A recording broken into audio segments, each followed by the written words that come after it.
Hi, Alan Schimmel, DevOps.com here at Jenkins World, and I'm happy to be joined with Patrick Harr, CEO of Panzura. Patrick, welcome. Oh, thank you. It's great to be here. Great to be here. It's a great show. The traffic and just the buzz has been pretty exciting. Absolutely. We've met people from all over the country here today. Yeah, I forgot. They gave me the numbers of people from like what states and countries. It's pretty impressive. Patrick, a lot of people in our audience, though, may not be familiar with Panzura. Why don't you give them a little background on who the company is or what the company is? Yeah, perfect. So I've actually been with the company about 4 months. And Panzura is long-timer. Very excited coming in because at the fundamental, kind of the base, we are a storage company. Now, why is that relevant? You could ask. So I'm a firm believer that we're going to see a dramatic transformation in terms of this old school model, as I characterize, of having all this equipment on-prem in the data center. And as we've seen, we're seeing rapid shift into the cloud. So what Panzura does is we take the hot data that matters, keep it local, and we move the rest of it into Amazon or Azure or Google, you name your cloud, that's where we'll move the data.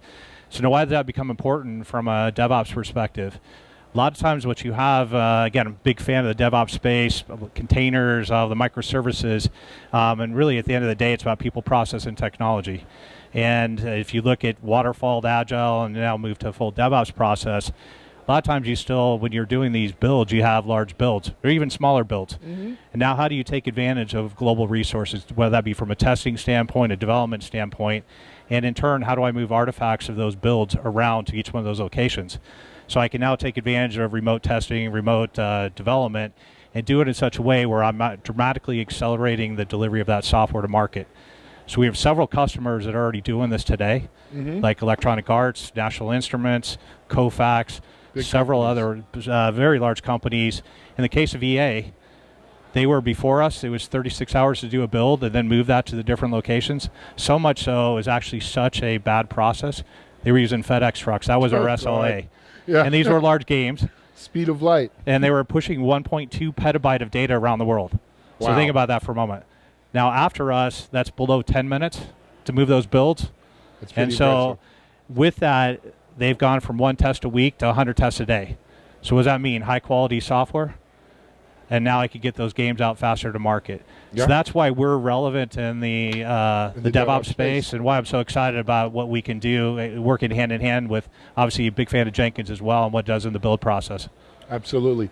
So, Patrick, a couple of questions I want, and I should preface this by saying I've had the pleasure of meeting a few guys on your team. We did a podcast a couple weeks ago, and so I know a little bit about, but I wanted our audience to see. First of all, though you've only been there 4 months, Panzura is not a startup. No. How long? Company's what, about 5 or 6 years old? It's actually a little over 7 years old. 7 years old.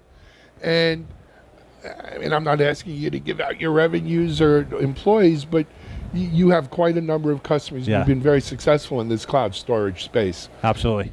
One of the things kind of pops into mind is, why would I use a Panzura versus just storing the stuff in the cloud, right, on Amazon's storage or any of these guys? Well, you know, where is, how does Panzura get those eye-popping How do we get that savings? What's the IP, right? Right.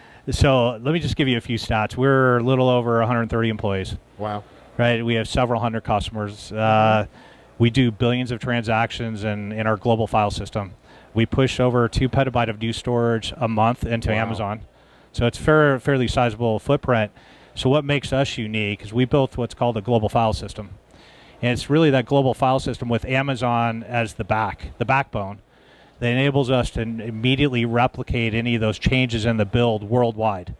So that means if I'm in San Jose or Boston or in Tokyo or in Mumbai, I can immediately see that build.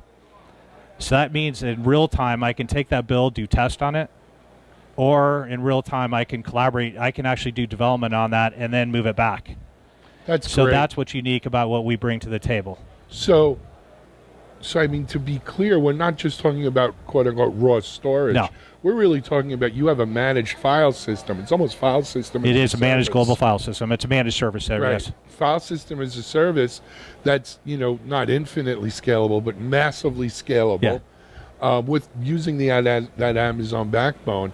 And if I remember correctly, isn't there an appliance or something at the? Yeah, so there's so at each one of those locations, those global locations, will sit either what we call a physical controller, which is just a large flash array or cache, or a virtual controller, right? You can actually run it on your local VMware environment. We also have companies just take advantage of our cloud controller. Runs directly in Amazon. Oh, really? So this means you don't even need the. No, you don't even need the. So what that anymore. means is I can have really small sites working directly in Amazon, and then the larger sites working at the edge with the physical or virtual controller. Fantastic.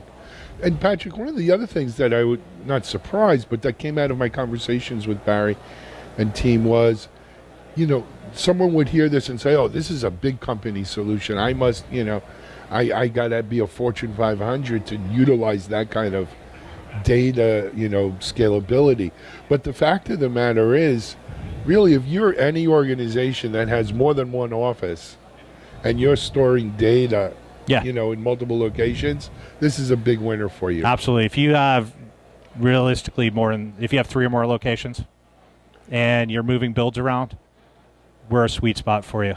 Perfect. Because you can get in low. It's not a multi-million-dollar solution, right? We really work with both large and small customers to help them move those builds, test those builds, and improve their, dramatically improve their software delivery process. Yep. And again, pulling from what I've heard so far, Pat, the idea of working in the DevOps community wasn't a strategic direction where Panzura said, "Oh, DevOps is hot." You didn't jump the DevOps bandwagon, so to speak. The DevOps people came to you and said, "Hey, this is a use case for us." Yeah, I mean, in reality, you could look at different techniques in the storage space. I'll call the old school stuff, which was taking like your old school filers, then doing what's called rsync, or even FTP. Let's talk about let's do some FTP transfers. Right, that is truly old school, and you would do it over proprietary networks. Yep. So we really like to say I'll borrow the Amazon term, remove all that muck, dramatically simplify it, take the techniques of what we do with intelligent caching, it's almost like an intelligent content delivery network for DevOps, right? And in turn, move those builds around very fast and rapidly. And as you point out, we had customers pull us into this area because they were having such big pain points. Yeah. So going back to the Electronic Arts, we reduced 1.2 petabyte of storage down to 80 terabytes through our dedupe. Dramatically improved that build time, significant greater number of tests, and the resulting effort here, they replaced all their old NetApp stuff, moved with a modern architecture, and now they're extremely happy with how fast they're getting those games to market. I guess, again, maybe I am old school. Yeah. When I start hearing people talk about petabytes and reducing it down to just a couple of terabytes, you're talking to someone who, my first, I remember when I bought my first it was a hard disk hard drive, an external hard drive, and I was so excited. I think it was 40 megabytes. And I was like, what am I going to keep in 40 megabytes? I have unlimited storage. My kid is in school, and they had to bring a drive in for their media projects. Teacher wrote a note. It had to be a minimum of a terabyte. And I'm like, a minimum? I would have killed for that. It used to be $1 a meg, right? So I was trying to figure out how much a terabyte would have cost me at $1 a meg. It boggles. Oh, wow. It's about $1 million because it's 1,000, but whatever. But that's the world we live in today.